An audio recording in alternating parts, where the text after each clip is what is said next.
Сәлеметсіңдер ме, қымбатты балалар? Өзін-өзі тану сабағына қош келдіңдер. Бүгін біз жер ортақ үйіміз тақырыбындағы өткен жолғы сабағымызды жалғастырамыз. Өткен сабақта жерсіз бүкіл тіршілік иелеріне өмір жоқ екенін, жер біздің асыраушымыз, панамыз екенін, сонымен қатар жер ғаламшарының басқа ғаламшарлардан айырмашылығын білген болатынбыз. Ал ендеше бүгінгі сабағымыздың дәйек сөзіне мән берейік. Мықты болсаң, жердей бол. Халық даналығы. Балалар, сендер дәйек сөздің мағынасын жақсылап түсініп алды деген ойдамын. Жер бәрімізді көтереді. Біз сол жердің топырағында өсіп, суын ішіп, ауасымен тыныстап, табиғатымен біте қайнасып өстік. Жер төзімді, мықты. Жердің мықтылығымен қатар жомарт екенін де біз білетін болармыз. Ендеше балалар, сендерге Мүбәрак Жаманбалиновтың «Жомарт дала» өлеңін оқып берейін. Мұқият тыңдайық. Жомарт дала. Қайда болдың, балара? Жүрдім бақта, далада. Неге жүрдің далада? Қонақтадым аралап. Күллі атырап, жайнапты гүл жапырақ. Жауқазын дәм татырды, райхан да шақырды. Раушанның, алманың, бәрін шарладым. Бәрінен де бал алдым. Жомартын-ай даланың. Балалар, өлеңнің мазмұнын жете түсіну үшін мына сұрақтарға назар аударыңдар. Бал арасы даладан қандай қызықтарды көрді? Жомарт дала дегенді қалай түсінесіңдер? Жердің адамға қандай пайдасы бар? Жер сені несімен қызықтырады? Өзің даланы аралағанда қандай әсерде боласың? Балалар, жердің адамға қандай пайдасы бар екенін тереңірек түсіндіңдер деп ойлаймын. Жерсіз бүкіл тіршілік атаулы өмір сүре алмайды. Жер анадан тек қана жақсы қасиеттерді үйренеміз. Жер бізге әрқашан жақсылық жасайды.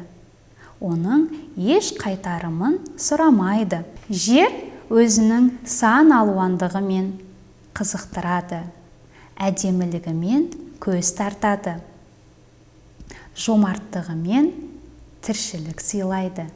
Сондықтан да жерді көз қарашығымыздай сақтап, аялап отырып, оған өзіміздің сүйіспеншілігімізді білдіре алуымыз қажет деп ойлаймын. Ендеше мына өлең шумағын жақсылап тыңдайық. Бақыт нұры шалқыған гүл өңінен, кең өлкемді сүйемін жүрегіммен. Елге деген махаббаттың шымайды, мұңая да біледі, күле білген. Өмір маған құшағын жайса дәйім, жарқылдатып жүремін найзағайын. Майыспаймын қашанда елім үшін, махамбеттер ұстаған найзадайын. Туған жердің мәңгілік жыр әнінде, жаттап өскем жасымнан жүрегімде. Ағарманым, қуатым, бар бақытым, сен өзіңсің, ұлы отан тірегімде. Мен сүйемін жерімді, ер елімді, аямай-ақ менен ал керегіңді.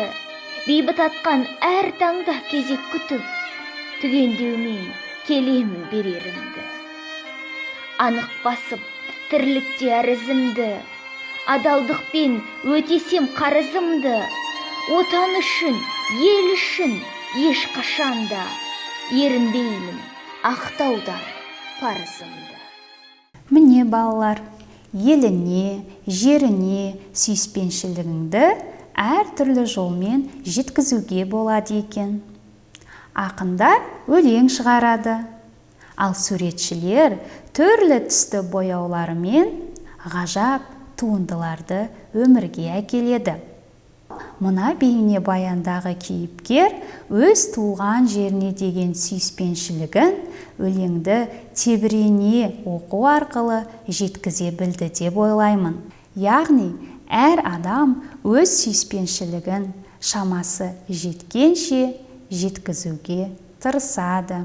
Олай болса, сендер шығармашылық жұмыста оқулықтың 140-шы бетіндегі Ақылбек Шаяхметтің «Жер басып жүрміз бәріміз» өлеңін зор шабытпен, үлкен сүйіспеншілікпен отбасы мүшелеріңе оқып беріңдер. Сонымен қоса, жомарт дала тақырыбына эссе жазыңдар. Ал балалар, бүгін сендер тамаша жұмыс жасадыңдар, шабыттандыңдар деп ойлаймын. Жер ананың ғажап ғаламшар екеніне көздерің жетті деген ойдамын. Оның біз үшін жасап жатқан жақсылығын сөзбен жеткізу мүмкін емес. Ендеше жеріміздің қадірін біліп, оны аялап, қамқор болсақ, ол да бізге риясыз еңбек ете береді. Жерді қадірлеу, аялау адам баласына парыз екенін еш ұмытпайық. Сабағымыз аяқталды. Келесі сабақта жүздескенше сау болыңдар балалар.